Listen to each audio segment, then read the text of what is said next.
All right, Parker.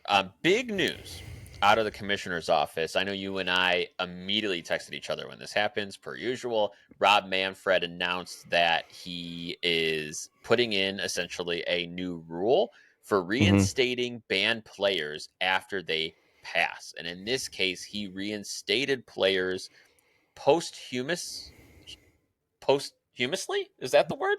Posthumously. Posthumously. Put the So emphasis on the wrong he syllable. Yeah, there we go. That exactly right. Whatever that was, that. But Rob Manfred went ahead and reinstated notably two players, Shoeless Joe Jackson of the infamous 1919 Black Sox, Chicago White Sox Black Sox scandal, and the all-time Major League hits leader, Pete Rose, who has a ton of controversy attached to him. Both of these guys were had lifetime bans because of gambling on the sport. Parker, this is big news, but it has some heavy nuance and implications. And my head kind of went in a few different directions when I heard this news. So I'll start with Shoeless Joe. Well, first of all, let me clarify. So the ban, you're absolutely right.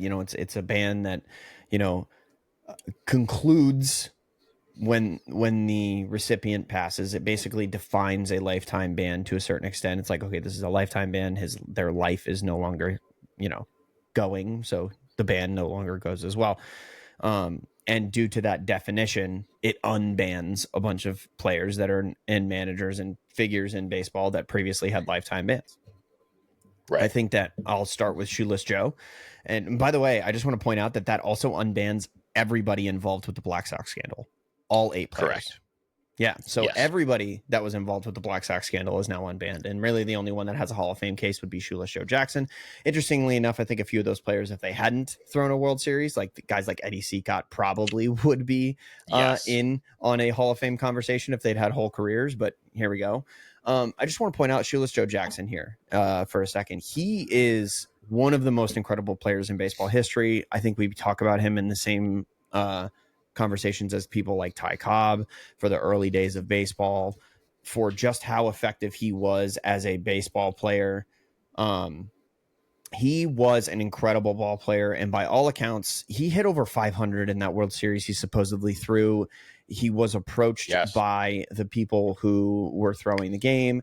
I believe the whole story is that he at first was kind of like coerced into it, and then just decided, fuck it, like I'm not going to throw this World Series, and then ended up hitting over 500 in that World Series. Career 62.2 WAR.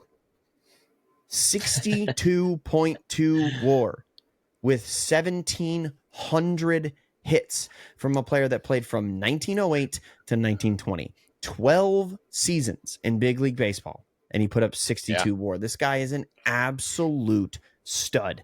First ballot Hall of Famer in any other scenario where he was not wrongfully banned for throwing a World Series. So I am so excited for him to hit the ballot and be voted in, be on the first ballot to become a Hall of Famer. I think everybody would be in the same boat and agree with that. Yeah. But prominently, there's another man that was unbanned with this motion, and I've talked for a second here about Shoeless Joe. I want to give you an opportunity to talk about him as well because I know he's close to your heart as a White Sox fan. Yeah, he is. I mean, he goes down as undoubtedly one of the more productive players in White Sox history, as you kind of laid out there. But his ban has always been riddled with controversy, mainly because of the performance, like you mentioned. But there's been tangible evidence that he may not have been all in on this, as he has been accused over all these decades for a variety of reasons, whether that it was his personality, his performance, even as far as his ability to actually read and write, like his actual education as a person, which is Right. crazy to think about. This is a very layered conversation. But more than anything, he was one of the most prominent players in the sport in the early 20th century, bar none. So I do think he's going to get in eventually here. I would not be surprised if he got in the first ballot, which I believe the first ballot for both these gentlemen would be actually in 2027, from what I understand, because remember that Mm-hmm. veteran committee does a 3-year rotation. But excited to see this guy get in. It'll be huge. It'll be something that if you asked me 5 years ago if this were even possible, I honestly would have told you no. I did not see this coming at all. But Parker, Pete Rose, different story, I think. Yeah. One thing, real quick, before we move into Pete Rose, one thing I want to point out is that baseball, we are very familiar with a Major League Baseball, a version of Major League Baseball that has a commissioner at the top, right? A all powerful commissioner that can make any decision, and it is law. What's the figure? Like autocratic figure in the game. Mm-hmm.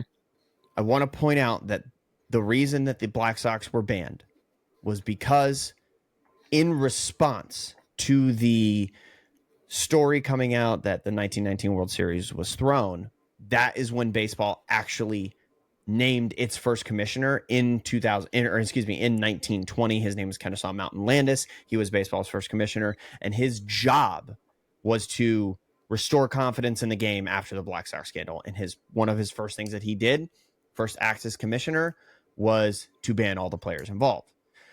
It was kind of like, I'm going to make an example out of these guys, regardless of the implications, regardless of whether or not you were truly involved in the situation. You are banned if your name was brought up. And that's part of the reason why it's great that now we can make these retroactive decisions and restore, because his job was to restore confidence in the game. And I think at the time that's kind of what the game needed. And it's unfortunate that Shoeless Joe got wrapped up into that.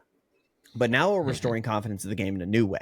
So I think that this truly is in the spirit of the decision of Commissioner Landis, because I think that this restores confidence in myself, that we have a checks and balances system. We have people that can make decisions later on that can further better the game. So again, a big fan of this as far as Shoeless Joe is concerned. Now, Pete Rose is another story here.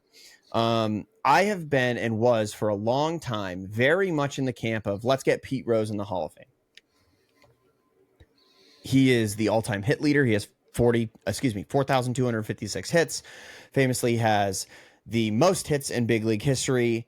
79.6 WAR over the course of his career.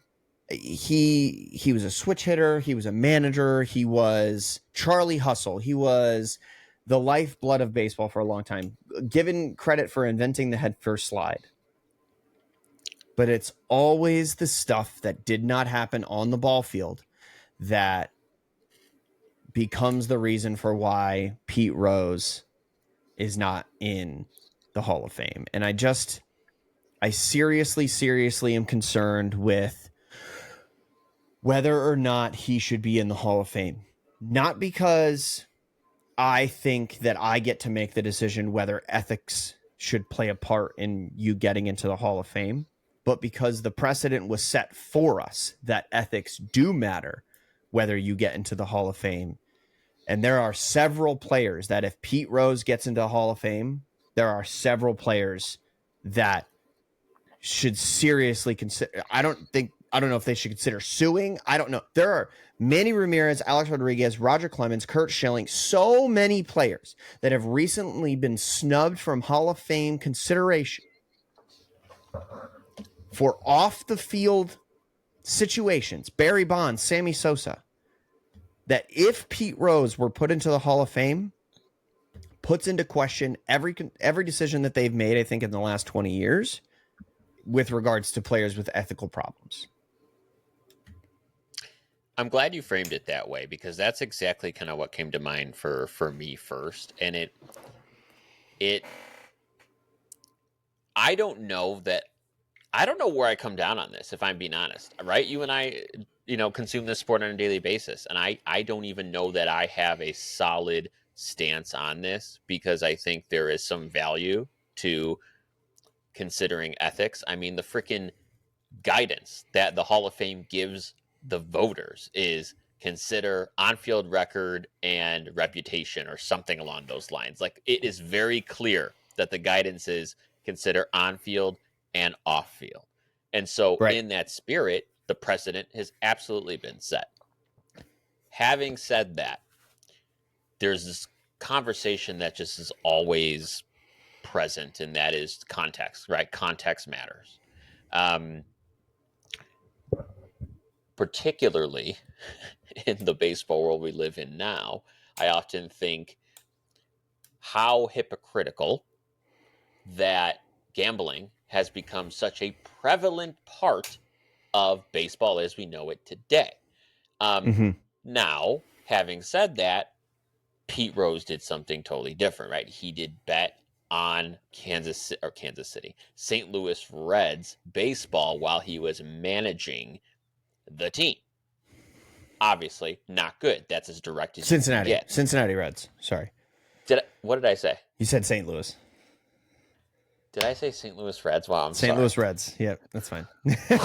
God. But he did. And No, you're absolutely right, though. But he bet on Cincinnati Reds baseball. He did. And so don't get me wrong. I'm not saying that that's okay. I'm not saying that's obviously very wrong. And that's, I think, the most direct way to break that rule. That's always been a rule in baseball. Mm-hmm. However, at what point does that come up to the line of we have sport networks for baseball sponsored by FanDuel? You look at the ballpark and you see 50 advertisements for every betting site under the sun. Fenway Park has a DraftKings sign on top of the monster, and before the game, they give FanDuel sports betting odds on the pregame show before every single game that is played. Like, at some point, Parker, to that point, you can't really sit here and say, "Oh, all these guys are banned because they gambled." I mean, it's hard. It's hard to do that with a straight face.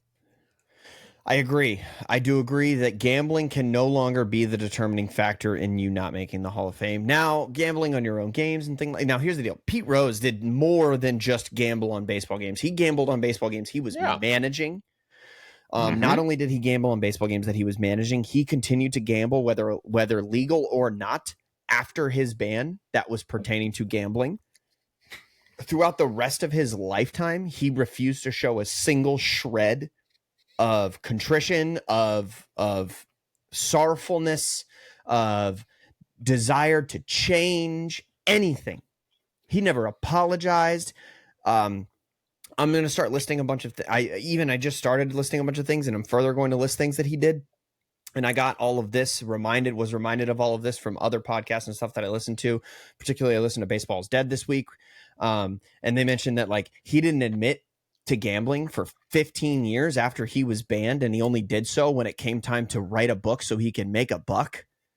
And Parker, I mean, on top of that though, like, and I don't mean to take our podcast this direction, but this is just the truth. Like, there was sexual assault concerns as well, and underage sexual assault with a 16-year-old girl.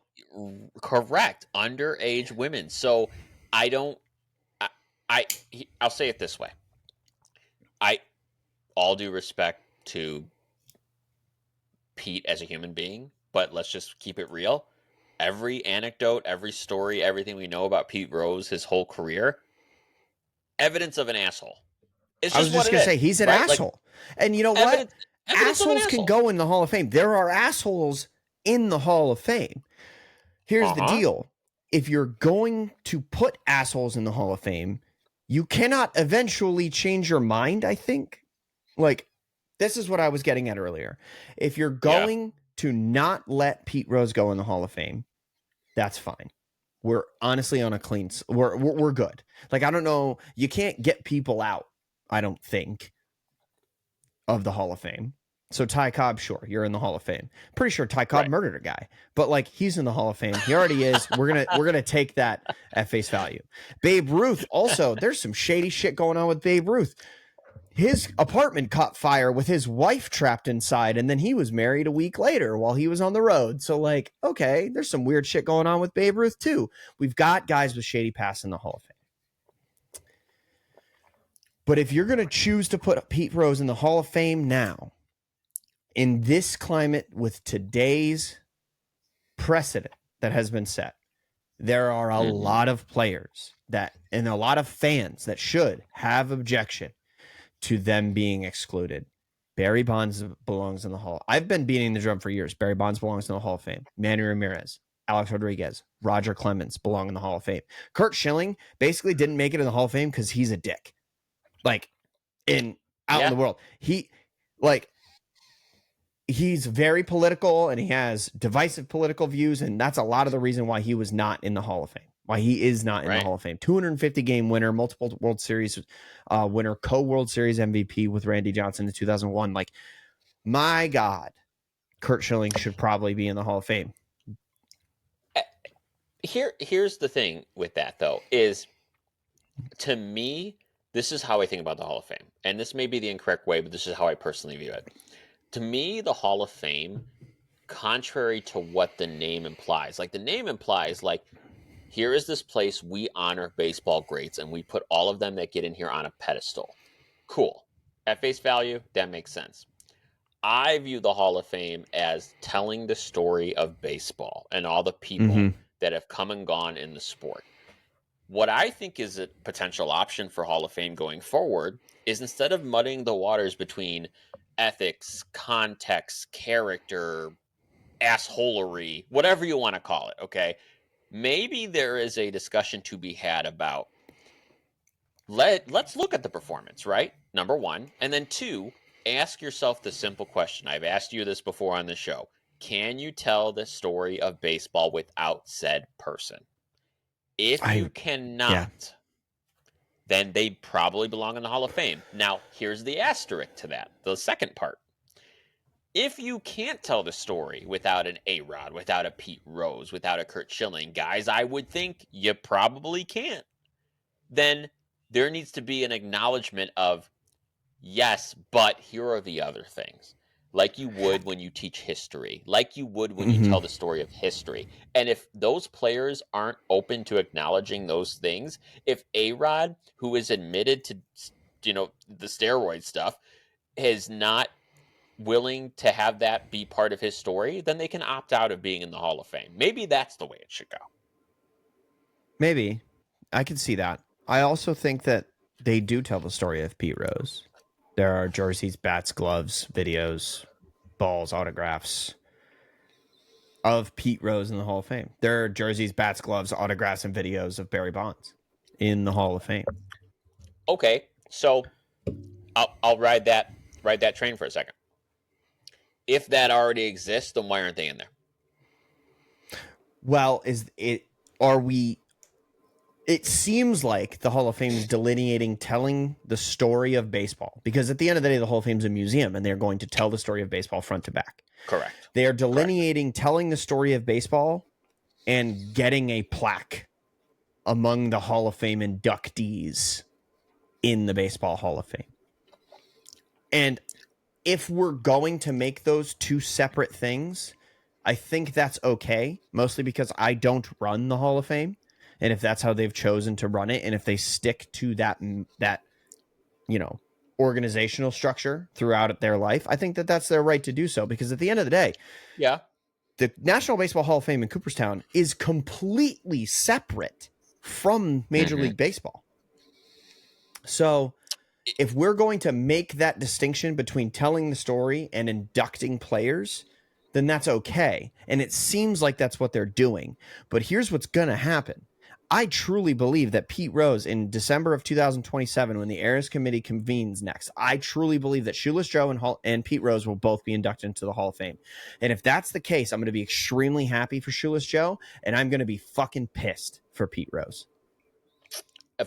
Not because I don't think he is a Hall of Famer, but because I wish that Manny Ramirez, Alex Rodriguez, Barry Bonds, Roger Clemens, Curt Schilling, and all of these other guys were inducted as well. Agreed. I'm with you 100%. I will also feel the same way. But does that not still raise the question of, if we're even going to feel that way about those guys who missed out, if you elect Pete Rose, that still begs the question, how are we determining who gets in the Hall of Fame? Which I think has always been the larger question here. It's always been the debate, is how much subjectivity are we allowing into this project? And could it ever be an objective process? Probably not. Could some of it be objective with statistics? Sure, to a degree, but never completely. But it still doesn't solve that main problem. Put Pete Rose aside. The main problem is there's a number of guys who are not in the Hall of Fame that should be for various reasons, because some 57-year-old sports writer who hasn't written in baseball in 7 years has a goddamn vote. That's a problem. Yeah, you're not wrong. And I do think, here's the deal.